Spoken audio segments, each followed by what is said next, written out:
welcome everyone to the Chill Room. My name is Mike. I'm one of the staff writers for the Disc Jockey News newspaper, and I am going to be hosting this part of the Chill Room tonight. And we are going to be talking about music list. Yes. And if anyone's been in this game longer than 15 years, maybe you're going to remember a time that we were considered music experts. We were the people that came in with cases of CDs or milk crates full of vinyl LPs, and we knew all different genres, and we knew what to play and when, and people were in awe of the DJ. Somewhere along the line that changed a little bit. It was, of course, the digital age, when all of a sudden it was not only the iTunes and such like that you could purchase music, but when the streaming came along, when cell phones turned into smartphones / pocket computers, and anyone could have a library of music right in their pocket there, they suddenly became the experts, and we became a jukebox. And it's been a challenge for mobile DJs. And what I wanted to chit-chat a little bit with tonight was how we handle that. And you'll notice that I'm going to ask a lot of questions. It's just the journalist that comes out in me. And so I'm already going to start off by asking you, Scott, how long have you been in the business now? I want to say I've just now almost hit 40 years. Yeah, close to 40 years now. Congrats to you.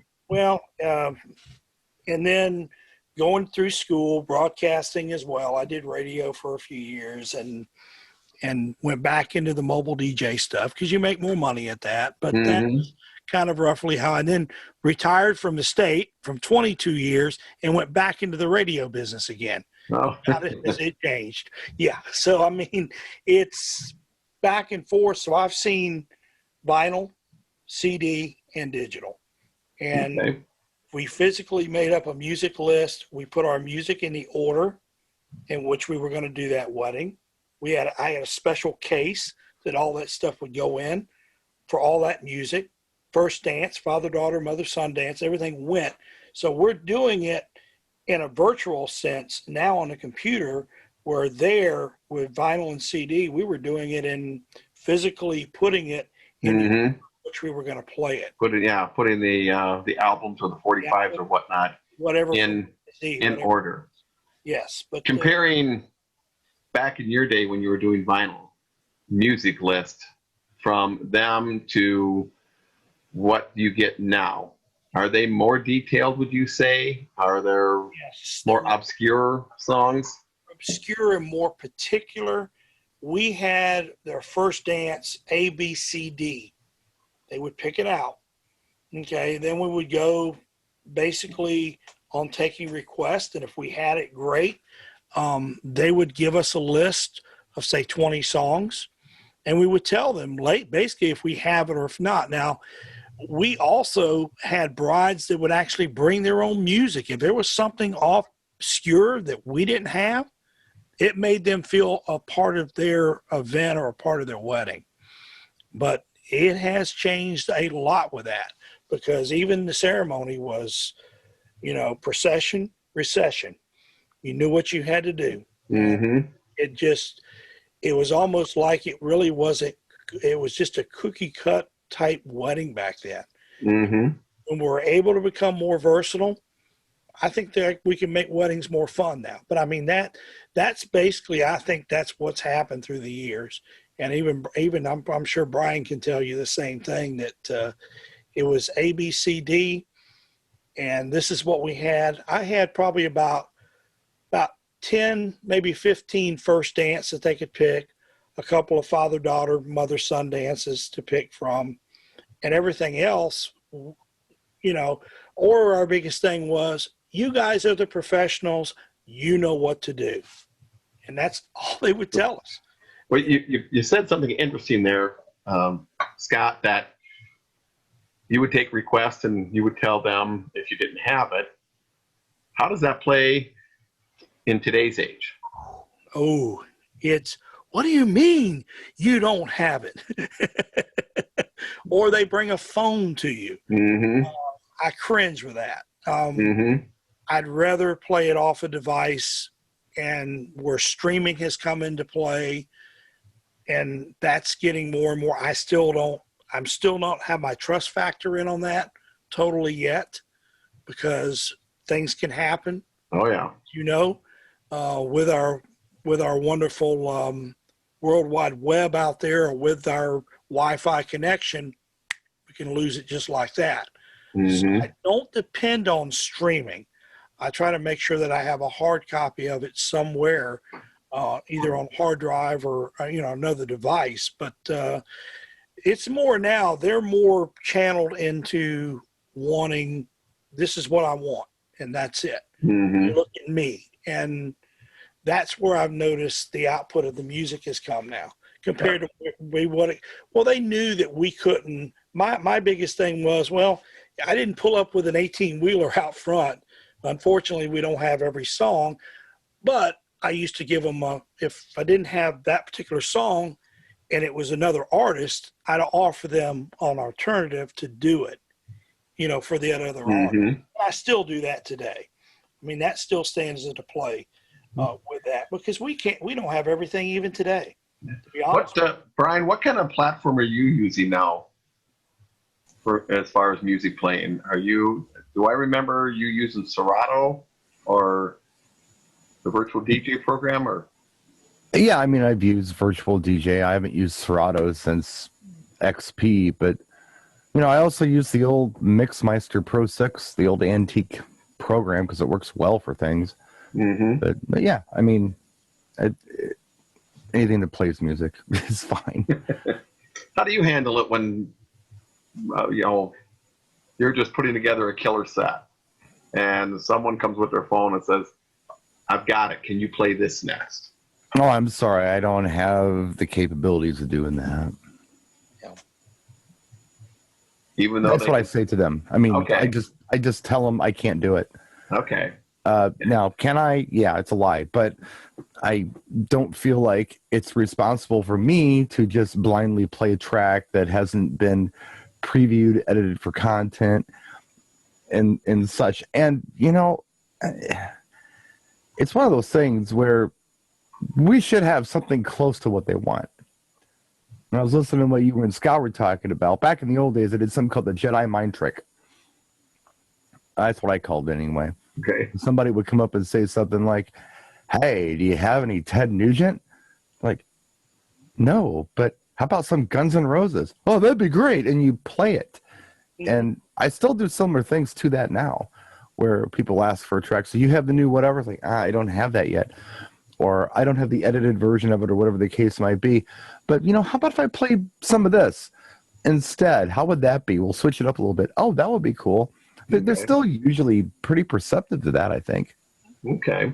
So you have never gotten, in many cases, where people just think because, again, years ago, the DJ was the only one in the room with thousands and thousands of song titles.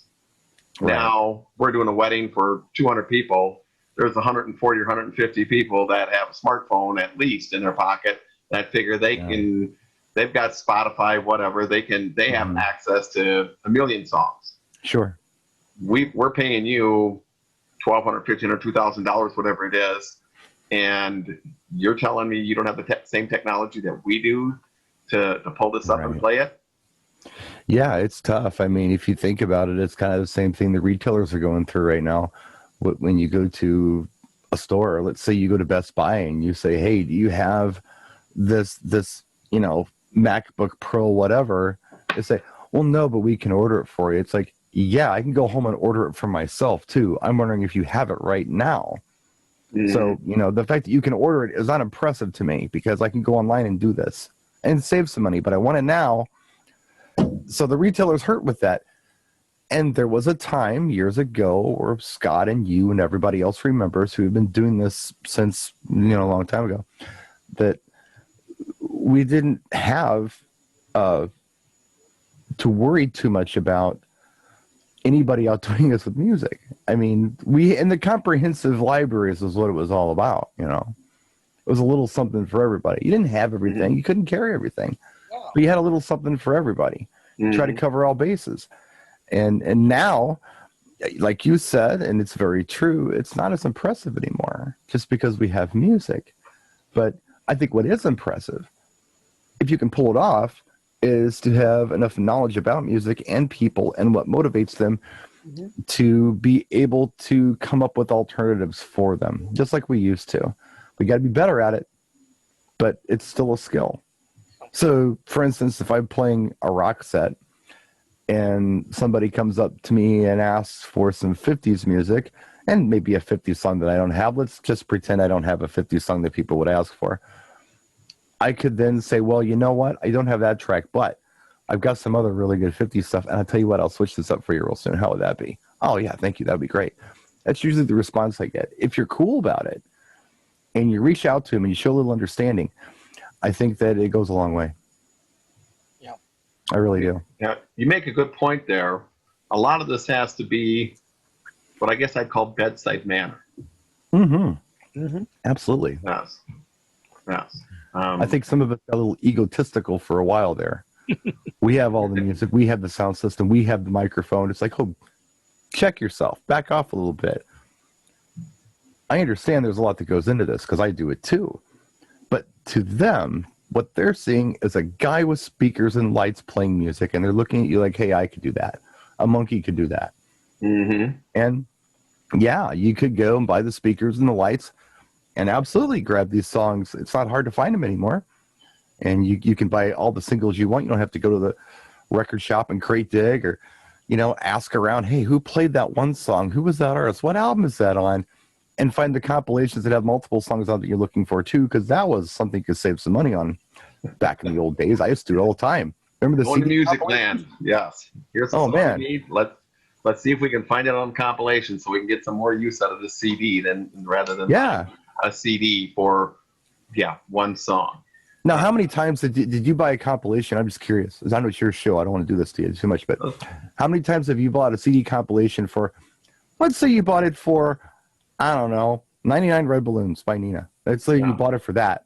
But then all of a sudden you found that you were playing other songs on it you were even thinking about buying, like Safety Dance and Tainted Love and things. That happens so often. So you never really thought of playing it, but you had it. You thought, well, let's go ahead and try it. And it worked even better than what you thought you were going to be playing in the first place. All of a sudden on that compilation, you come across a couple songs where you're going like, this would really fit in well for dinner or transition or something like that. And so you found yourself reaching for those for that compilation again type thing. I tell you, man, there have been so many times.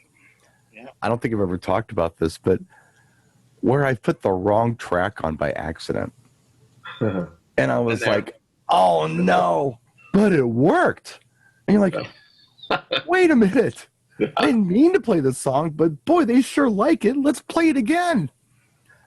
Kind of on that, Brian, have you ever, and maybe you can speak to this too, Scott, have you ever gotten a music list that you're going, are you kidding me? I'll play them, and you play something and it brings down the house and you never would have put that on your radar at all? Yeah. All the time. Yeah. All the time. Yep. I'll have people ask for things and I always question it, It's like, I don't know. I it's almost one of those things where like, I can't ensure success with this. I can't. I'll do it, but I can't ensure success with it. And yeah, there have been times when it's been like, oh, they knew their audience better than I thought they did. Mm-hmm. And it does work. And then it's fun too if you can kind of pick up on that and kind of find that general vibe with some other tracks that you are familiar with that might go with it, Mm-hmm. That makes it fun too. Mm-hmm. I had a request a while back for what the hell was it? It wasn't even a request. I'll tell you what it was. I was doing a Kentucky Derby party last year, or the year before, whenever it was. Maybe it was last year. Might have last year. And I was trying to think of anything with a horse in it that I could play for background music, like horse songs. Yeah, horse with no name, America. Yes. Yeah, Horse with No Name America. Okay, exactly. Like, I'm going to put this on for background. No one's going to dance to it, and it's not time to dance yet, but I'm putting it on for background. They lost their minds. The whole floor was full to a folk rock song. I couldn't believe it. Mm-hmm. And I ran with it. And I kept going with it. And I was getting these great compliments and these smiles. It's stuff that nobody's ever played for them before, you know? It was so much fun. So it happens. Mine a few years ago was someone came at a wedding and asked to play Push by Matchbox 20. Mm-hmm. I want to push you. I'm like, that's a mid-tempo song. It's not going to get people to rock. It's not going to. And I said, I really don't know if I have it. Well, then the groom came up, and I mean, a couple of people come up and asked me for it a couple times. And finally, the groom came up. Okay, well, throw this in there before my next slow set. I played it, and the whole place sang along. Yeah, I'm like, I've discovered something here. A couple of weeks later, I pulled it out again and I played it, and everybody just left. So that song had some significant meaning to that group there. Sure. Well, I struggle, I guess, with music lists as far as, again, like we started to talk at the top of the show here, years ago, you'd meet with people, you'd get a chance to maybe sit down with them a couple times. Now they want to, I read your reviews, I got your name off of Wedding Wire, we're ready to book you. And months before their wedding, hey, here's our Spotify list, and here's the itinerary that the photographer made for us. We'll see you there, right? And I'm like, well, no, that's a little bit more detailed. And so sometimes I struggle with trying to convey to them what they like to listen to on their Pandora station, and what their guests will dance to is not the same thing. Yeah, it's tough. Yeah. Does anyone come up with an answer for that? Well, I can tell you what I do. Just slow and really, it's no trickery. I'm just having a conversation about it, but I'm doing it in a tactful way where I'm not insulting them, because what I don't want to do is tell them the music list is stupid. Nobody wants to hear that they did the wrong thing or they made a mistake. So when I see that list, and I've seen it before, where you have these crowds where it's like, we really like thrash metal, so we want you to play this, or something like that. It's like, all right. So how many people are going to be at this event? It's like, 150. Like, okay, who's coming? Just let me know who's coming. Well, we got 20 friends, but then our grandparents are coming, and our cousins, our aunts and uncles, and all these people. And okay. So does anybody else who's coming really enjoy this kind of music? Well, that's what really like. I said, I understand that. But while I'm playing that, what are the other 148 people in the room going to be doing? Oh. Yeah. I tell you what, let's tactfully work this stuff in some place where it's not going to interfere with the party. Let's play it for cocktail. You know what? There are artists out there that actually do string quartet versions of Metallica songs. Really? Yeah. Here, check it out. I'll play it for you on my phone. Yeah. This is Vitamin String, or this is Richard Cheese, or yeah. It's like, that is so cool. It's like, how about I incorporate that into Dinner and Cocktail? And some people are going to notice, and other people just go right over their heads. That would be hilarious. So I think if you reach out with understanding and just say, I understand where you're coming from and what you want, but have you thought about this? Mm-hmm. And then there are those clients who just say, I don't care. I think it's going to work. I think if they heard it, they're going to love it. And at that point, what are you going to do? I mean, I tell these people, look, understand something. I'm not the boss here. You're the boss. Think of me as the coach and you're the athlete. You're going to go out there and you're going to throw the punches however you want to throw them, no matter what I tell you to do. But I'm going to advise you to do it this way, because that's my job. Now, what you ultimately do is totally up to you. And if you need help, I'm here for you. Cool. They understand that. So we're going to play this music that you're asking for that is going to not work out for your event. And then they come to you and say, hey, could you do something? We're losing people. Sure. I'd be happy to. No. And you do it. You hit the nail right on the head, Brian. I mean, the one line that I've used in these situations, and I had same thing. I had a wedding. Bride and groom came in, and the groom's hair was down to his butt. Okay, so you knew the writing was on the wall with this stuff. Got son-in-law like that. And you know what? To each their own. Sure. And I'm cool with that. But the one thing that I hit them with, and I make them, I get them to think when you word it as, when you go through the numbers, and I have a certain way that I sell when I go to do this stuff, and I want to get the full picture before I put a dollar figure down. And I also want to educate them along the way. So when we talk about you're inviting 180 of your closest family and friends to come to your wedding, right? Right. So the music is entertainment, you've indicated to me, is one of the most important things because we've talked about that, right? Right. Okay. I understand you enjoy this kind of music. However, how do you think that's going to go over for the rest of your crowd, and is that important to you? And 10% of them are going to give you that, I don't care, it's my wedding. Yeah. The other 90% sit there and go, wait a minute. And I love the coach analogy. I'm going to start using that because I think that's brilliant. It's exactly what we are. Yeah. Oh, I mean, it really. is. Yeah. And you know, and I say to them, we will find a way to make this work, to make it comfortable. Now, at that particular wedding with that particular couple, they were 10%. They were that 10% that didn't care.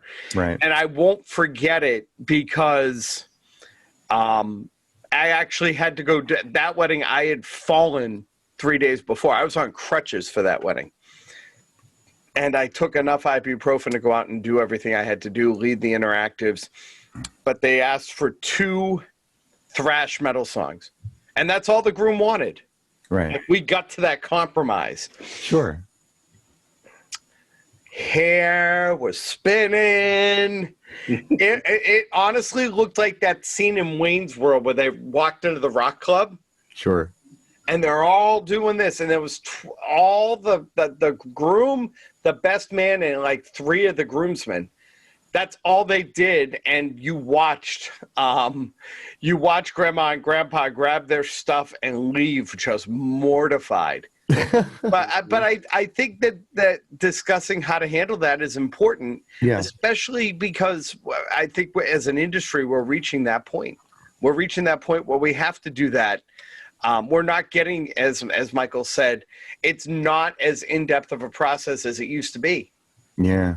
Well, you know, back in the old days, what I used to tell people was, and I still do this to an extent, but it's changed a little bit. That's another story. But I mean, I'm going back 10 years ago. This was like, the rule was this. This is what I'd like to do. I would like to come in and do, it's something that Mike Sanchez actually has a really good name for this. He calls it family hour. So I'm going to start out with family hour. And this is music for everyone. A little bit of something for everybody. Your mom, your dad, your grandparents, your cousins, your friends.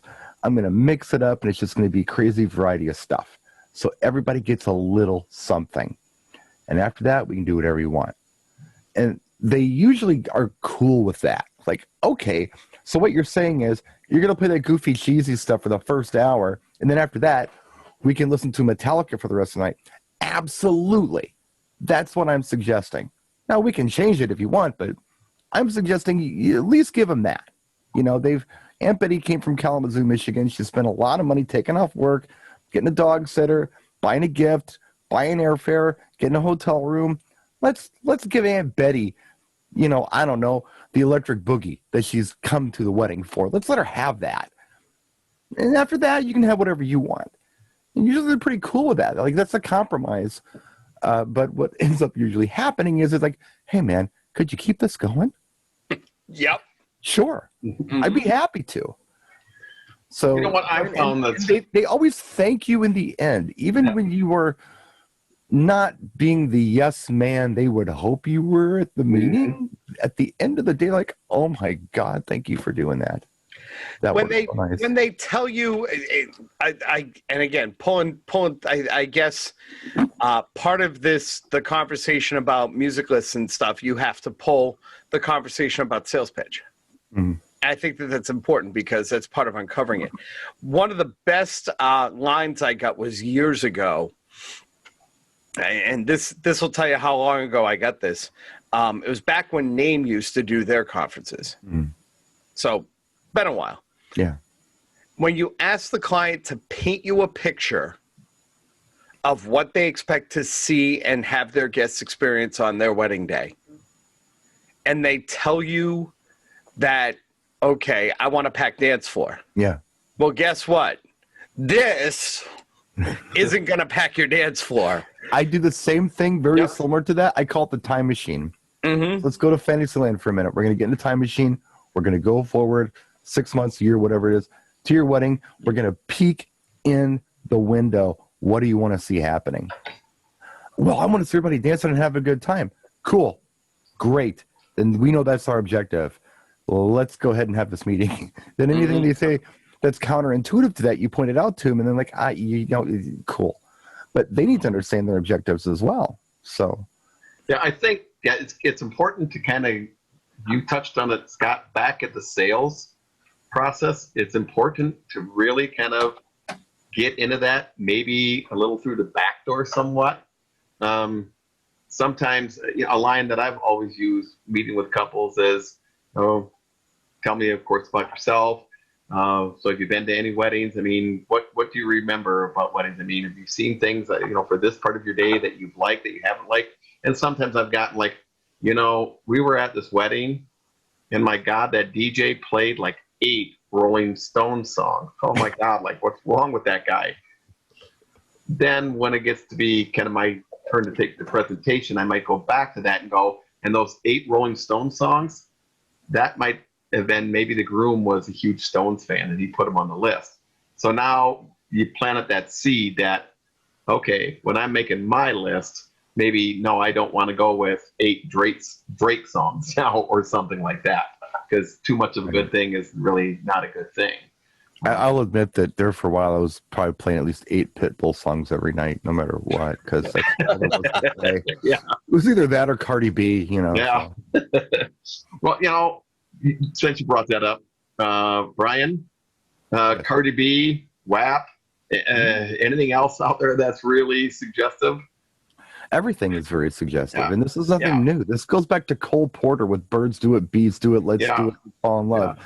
Do what, Cole? What are they doing? Yeah. Oh, I don't know. Yeah. It's just not as what word do I want to use? It's not more, as covered. It's more explicit now and less suggestive. Yes. When I was a little kid, I used to hear songs like "Relax, Don't Do It," "When You Want to Come" by Frankie Goes to Hollywood. Yeah. And I would be like, he's talking about come. Oh, stop putting your head in the gutter. It's like, well, what the hell else is he talking about? Yeah. But that was the conversation 40 years ago. Yeah. Now it's like, no, she's just saying it. Yeah. Like, my wife tells me she used to sing along to Afternoon Delight, not knowing what it meant at the time. When she was like 12 years old. Yeah. What? I'm still hot for Margot in Yeah. Starland Vocal, by the way. What's really been effective for me also, again, having that conversation early on, but then I use a program with the mail drip. And part of the mail drip is that they get like some music suggestions. Like one of them says something to the effect like every great movie has a great soundtrack. Every great wedding has one as well. What's going to be the soundtrack to your wedding? And then I give them a link to the DJ Intelligence Top 200. And then I created a list on Spotify. I have a Spotify list that I send to them. So hopefully they maybe go check those out. And I'm kind of like trying to lead a horse to water type thing. I'm trying to send them to, these are some really good songs for your wedding. So it's just not like they're listening to their favorite, Sirius XM station, and as they're driving their car, Sure. cleaning their house or something like, and writing, oh, that'll be good. Oh, that'll be good at my wedding. Well, no, it won't, because again, sometimes what people, I mean, yeah, Ed Sheeran is great, but try to get a lot of people to dance to Shape of You or Don't. That's just not going to happen. But if we can kind of, from the beginning there, kind of lead them in that direction. It's tough because you're only talking to two people. And Mhm. you know, I tell most of my clients, and you mentioned trust before. That is, I believe, I'm sorry, Rob, I believe you were the one who was actually talking about this on the last show. That is the key. If they trust you, then they will listen to you and you can help them. If they don't trust you and they're fighting against you, then you got nothing. So you got to earn their trust. You don't want to tell them they're wrong. You don't want to tell them their idea is stupid, and you want to make everything sound like their idea. So it's like, well, do you think that would work? That's a good point. You know, I don't think that's going to work. Say, Yeah. well, how do you think that would work? Yeah. With your grandma, do you think she'd be okay with that? Maybe not. My mom did it with my dad all the time, made it look like it was really his idea, and it totally wasn't his idea. Of course. So My mom's idea. listen, when you're married, it never is. Yeah. No, But, it's you know, not. there was a debate, God, I want to say it was probably 5 or 6 years ago. And the debate was, what do you do when you've got a client with the crappy playlist? And it was a big debate in one of the forums. I remember that much. And it went for a while. And I think it gets back to the chime in that I brought into it is, if you're a car mechanic and you've got somebody who thinks they know cars and they're telling you that it's the transmission. It's the transmission, and it's really not the transmission. Right. Okay. Just give them the basics. The car doesn't work. Fix it. Right. Yeah. But here's the thing. If you're the professional, you've got to break that bad news to them. And you know what? You might fight the wrong fight. I mean, this was back when I was still, I was like Pac-Man. I would take any wedding that would walk through the door. My screening process was, you have money? Good, I'll do your wedding. But you learn stuff. And one of the things I think you learn is you've got to be that guy. And Michael, you asked a good question when we were wrapping up earlier. Is there a corporate event I would never do? Have I run into a group corporate-wise that I should stay away from? And we think the discussion on music does start in the sales process. If your sales process isn't right, sometimes you've got to look at, is this person going to be a good fit? Am I going to be a good fit for them? And are they going to be a good fit for me? That's what I asked them to convince them to meet with me in the first place. It's like, look, I need to talk to you because you need to make sure I'm a good fit for you. Had that happen. In fact, I had that happen right before COVID came in, and I had a bride that she did not want radio edited rap music. She wanted all explicit. Sorry. Yeah. Yeah. And sometimes it's your reputation. Yeah. Sometimes you just, and you know what? We live in the world now. And I mean, again, the veterans in this industry know. Back in the day when you got a crappy review back from a client, it wasn't plastered all over the internet. It wound up being something you looked at, you crumpled it up, and you threw it in the trash. Yeah, nobody cares. And nobody cared.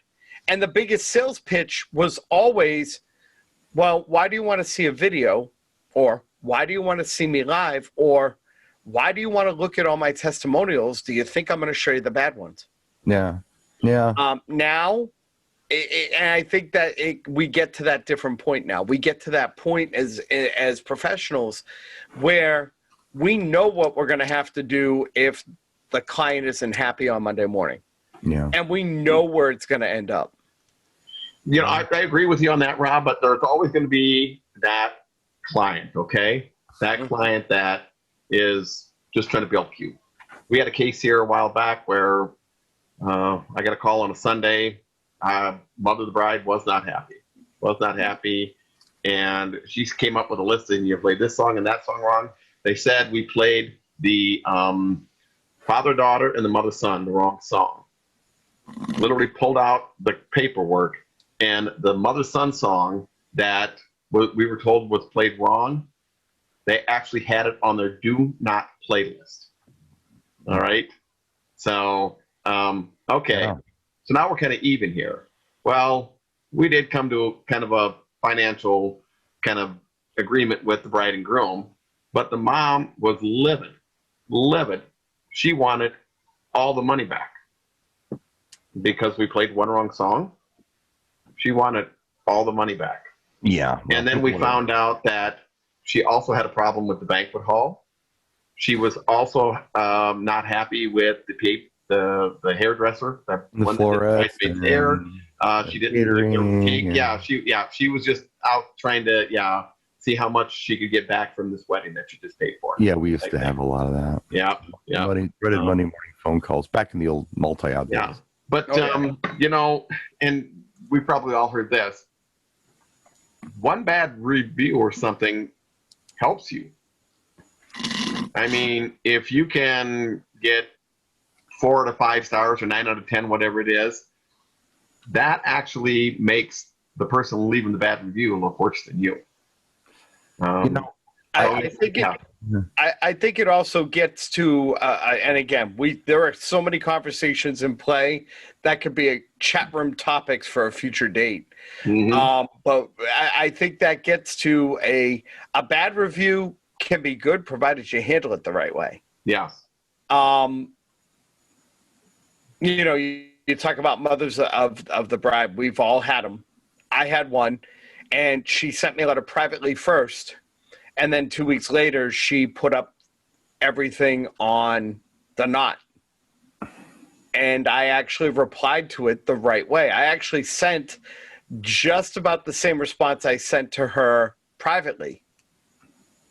And I ended the conversation with, I know we've discussed this privately already, and I'm sorry that our private conversation wasn't satisfactory for you.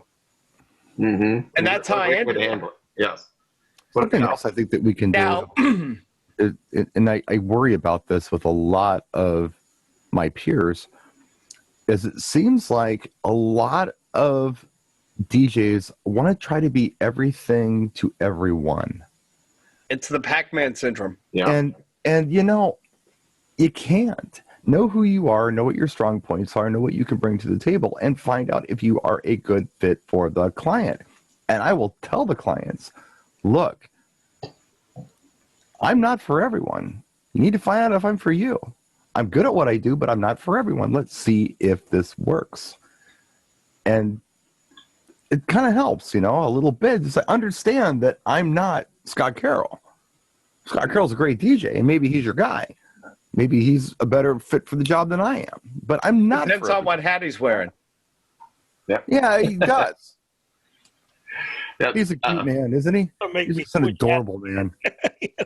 Let me go back. And you're exactly right with that. And again, I think when you first get in this business, depending on what you got into it for.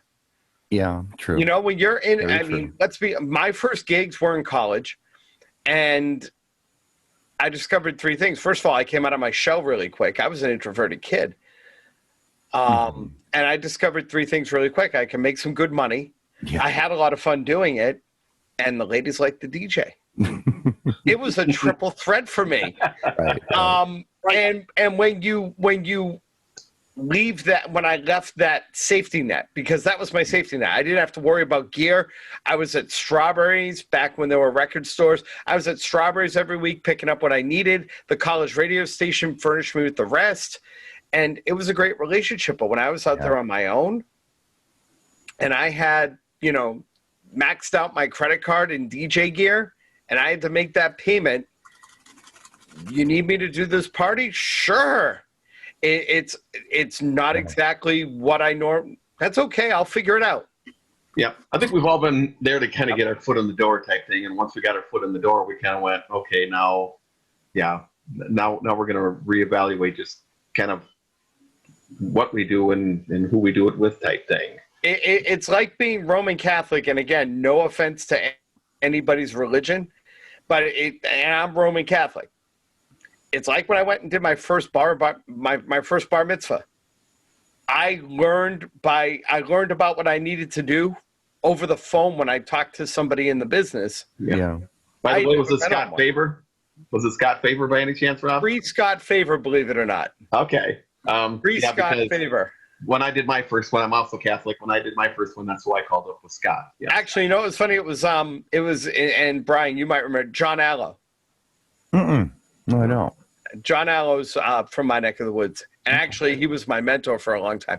He taught me how to do my first bar mitzvah, and he kind of said to me, he goes, "You want me to come with you?" I'm like, no, I think I'm good.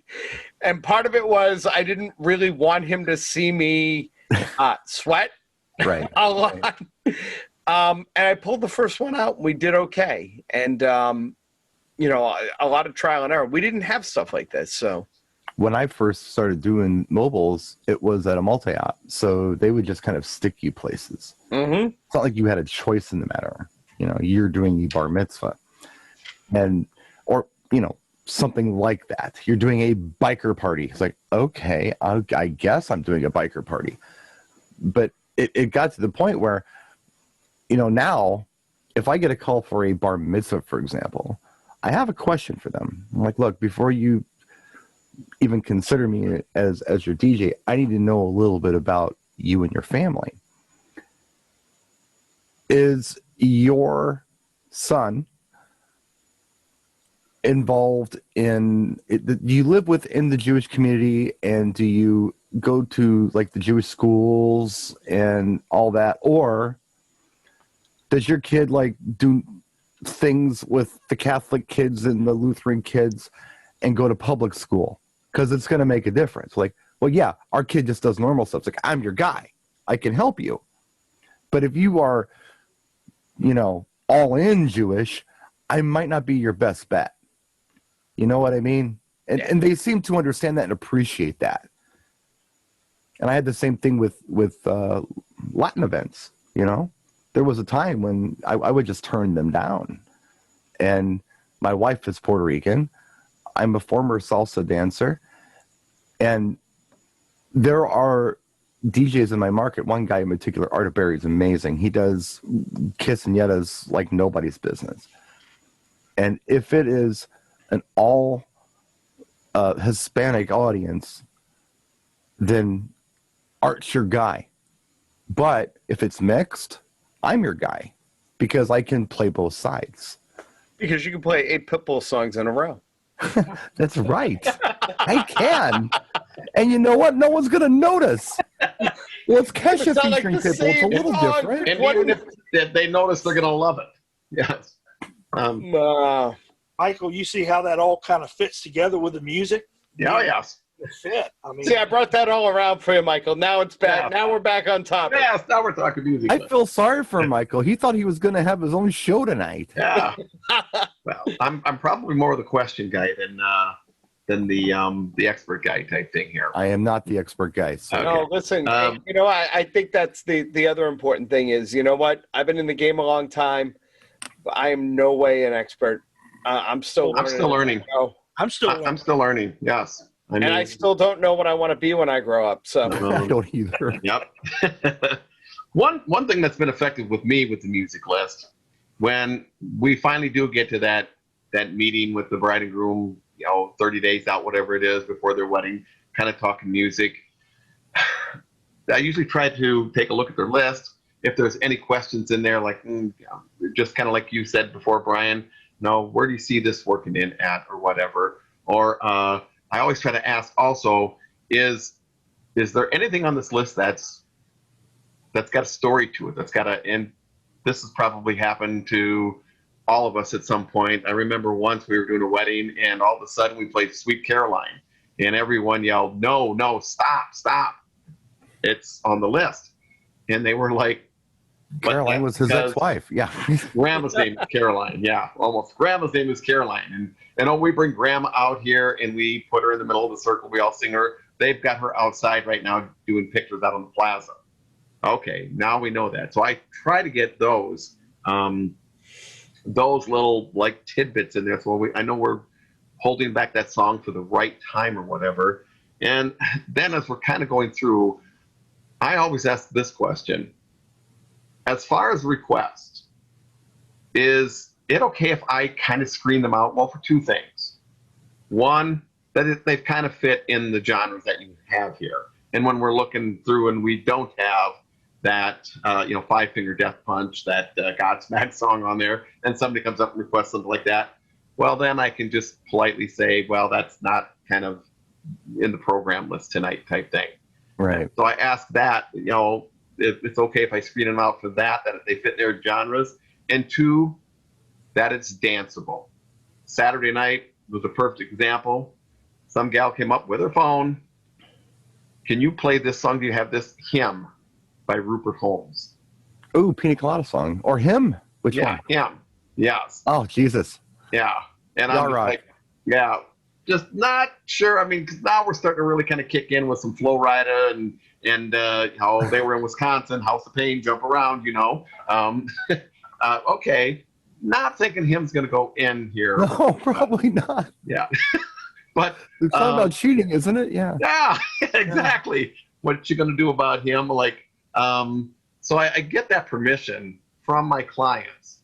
And then another thing I always tell them, and Rob, if you remember this at Midwest DJs Live, we had this conversation when Scott Seward was with us, is I always ask them or tell them, oh, and by the way, if somebody comes up and asks you what the password is, here's where this comes from. You wouldn't believe how many times at weddings that someone comes running up to us and says, hey, you have to play Hymn next. The bride just sent me back here. The bride, yeah. The bride wants you to play, Cardi B's WAP next. Yeah. We know this isn't true. And it just happened to me one night just at a wedding. This guy was standing in 5 feet in front of me and just to dance away and having a good time. And as soon as the song was done, he turned around, he pulled up his phone to me and said, hey, the bride wants you to do this next. Oh, you dirty liar. I mean, you were standing 5 feet from me. I knew it wasn't true. And so I said, oh, really? What's the password? Yeah, I gave the bride and groom a password. So if they send anybody back here, do you know what it is? And he had that blank stare. And I'm like, busted. And we've used that ever since then. Mm-hmm. What's the password? Yes. I mean, yeah. And every now and then we have couples that will come up with a password like, well, yeah, it's such and such, or a wedding up in Potosi. I love the father of the groom was just a riot. I mean, he was out dancing. He was on the dance floor more than the bride and groom was. And he'd see somebody sitting there and he'd pull them out, and then he'd be dancing. Then he'd come up to me and go, do you have that song? Oh, the small town girl. Well, yeah, don't stop believing. He's like, yeah, that's it. He goes, play that next. And I've got the password. I'm the dad. I'm like, yep, that's the password. Yep. That's the password. I'm the father of the bride. I wrote your check. Yep, that's the password. That's the password. You bet. But that's an important question to ask too when you're doing these meetings. I think is, and I've asked it in front of the whole family. I'm like, who's in charge? It's like, well, what do you mean? I said, well, when we're in the heat of the moment, things are happening. Is mom able to call shots? Is daddy able to call shots? It's like, nope, it's us. Mm-hmm. This is our party. We're calling the shots. Don't worry about what mom and dad want. I'm paying for you. I'm writing your check. My parents, they're nice people, but no. I had a situation a while back where the mom wanted to come up and do some kind of sing-along thing or something that was like this big surprise she wanted to do. I didn't know these people real well. I was actually stepping in as a sub. Like, well, whatever. I kind of put her at bay, kind of like a we'll see kind of thing. So when I saw the groom, I'm like, look, your mom wanted to surprise you with this thing. He's like, oh, don't do anything that lady asks you to do. She's nuts. Just thank you for the heads up. But whatever that lady says, do the opposite because she's insane. Like, okay, thanks, Nathan. That was that. I did want to bring one more thing up, and I'm sorry. I don't mean to say so many things, but when I do the client meetings, what I like to do is talk about the structure first. Let's get the timeline and structure down first. And every time they say, well, the music, I'm like, you know what? I can make your party dance. That's not a problem. I do this all the time. The hard part is dinner. I got to get you through dinner. And why? Well, amateurs and toasts and things and microphones and just general timing with food being warm. We'll talk about the music later.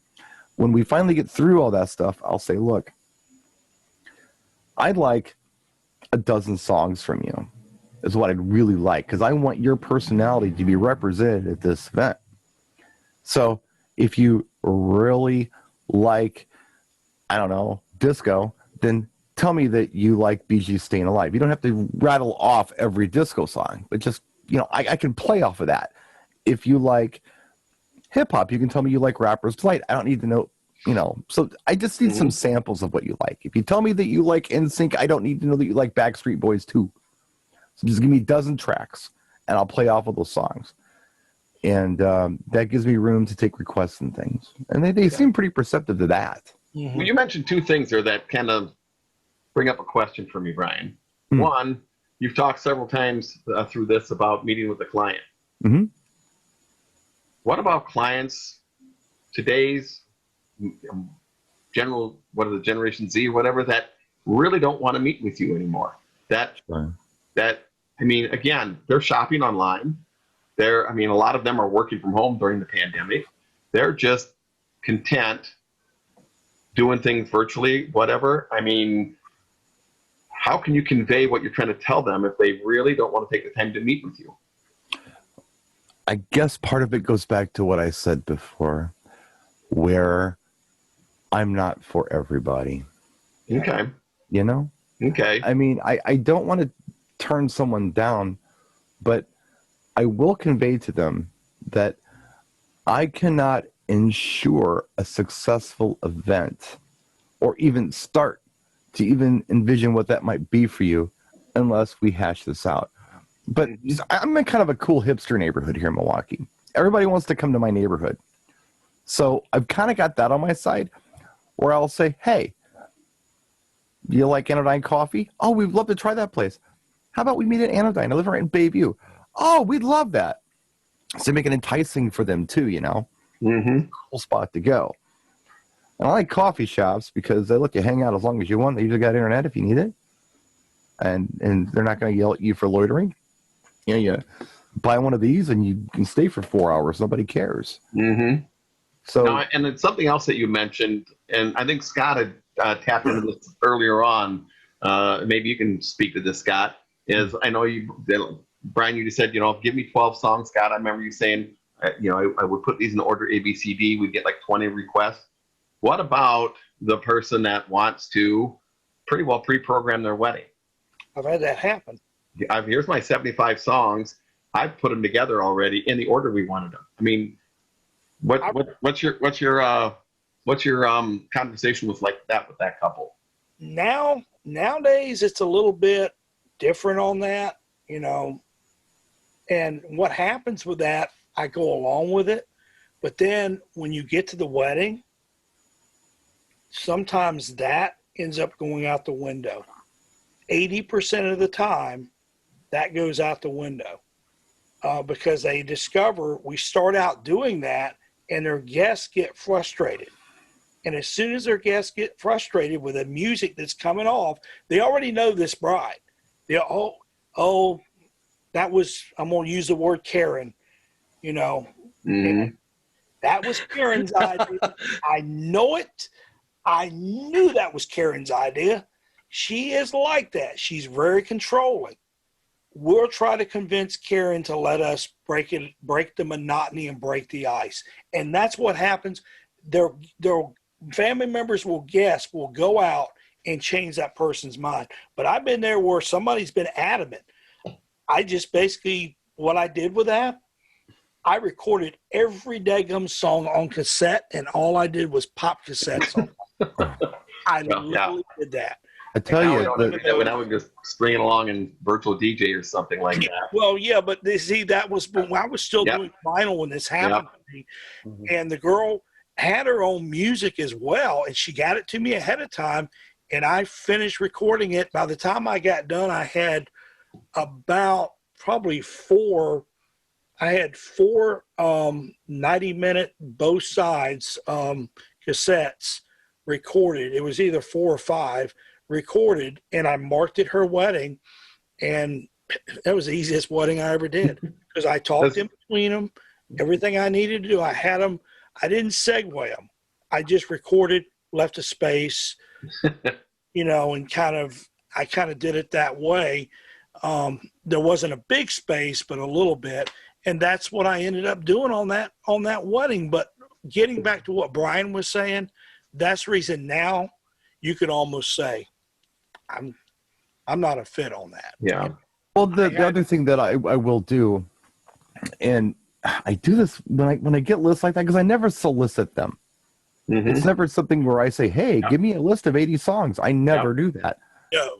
But if they just go ahead and make the Excel spreadsheet and send it to you, it's like, I'd like to talk about your music list. It's like, okay. You know, I did the math, and we've got about 4 hours of dancing, and you're giving me about 8 hours of music.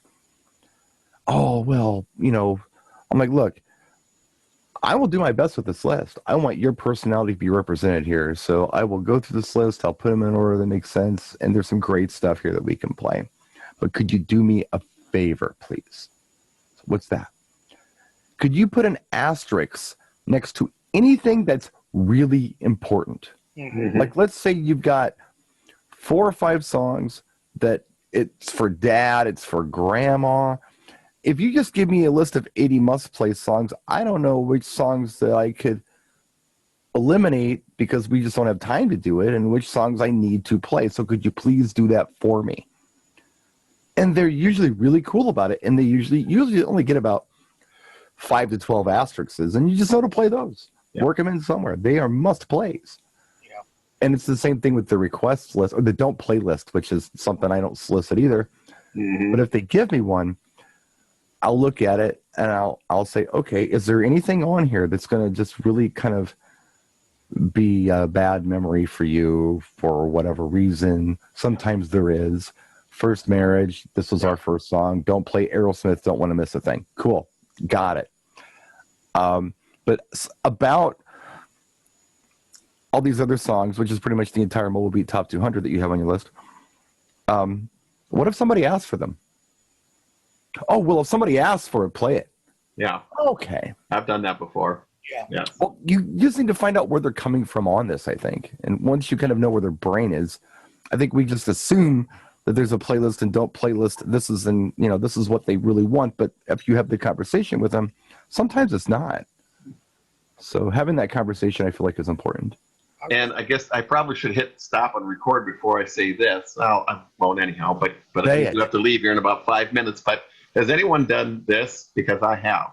Have you ever gotten that list and you're like, yeah, like you just said, you didn't solicit it, but they gave you their 75 songs. Yeah. And you're looking and you're like, oh, boy, I had one here earlier too. I mean, it was just like, songs and artists I didn't recognize. I'm like, oh boy, how's this going to go? Sometimes what I've done is I purposely, after we've done the dinner and the formality dances, I've went to their list and I played things that I pretty well felt was just going to kill the dance floor. Yeah, killed it. You can do that. I did it on purpose, so then all of a sudden the bride and groom are kind of going, okay, well, maybe not. And then, hey, now I'll play Pitbull. 8 of them. Yes. And here they come. Okay, maybe the DJ knows more how to do this than we do, type thing. Yes. And you say something very interesting there, Michael, because, I mean, if we were to be honest with ourselves, I mean, everybody in this room is a professional. I get that, but there are a lot of people out there who are not. Oh, yeah. If they have been to an event where somebody is doing their 3rd event and it's a wedding reception and they happen to be in attendance, they may not have the highest confidence in the DJ profession. Mm-hmm. So if they see a bad event or if they see a bad DJ at an event, they may be more prone to try to micromanage it. Oh, yes. So look, they all suck. So if I tell them to do this, and this, it's going to be fine. Mm-hmm. Where you can then come back and just, let's talk. Once you walk the walk and not just talk the talk, they seem to be a little more perceptive, I think, to your ideas, and they're a lot more comfortable and trusting, and the evening goes well. Mm-hmm. And I think it's like you guys were saying earlier, it's that trust, man. You earn that trust. Yes. Well, hey, I think I have to clear out here, gang, because I know we have someone else coming in. Is it you, Brian, that's taking over? Yeah, it's me, so you're fine. Don't worry about it. Okay. All right. Well, I am going to go ahead and stop the recording here. But again, thanks all of you for joining here tonight. I believe I've got another session coming up. I think I'm going to be talking about wedding options. What kind of options do you give your couples when you sit down and meet with them, as far as what order should we do? How do you want the wedding party to be introduced? What things can we do to make your wedding unique, type thing like that? That'll be, I'm not sure when I'll be on next, but I think that'll be our subject. But again, I'm going to turn this over to Brian. Brian, what are you going to be talking about tonight?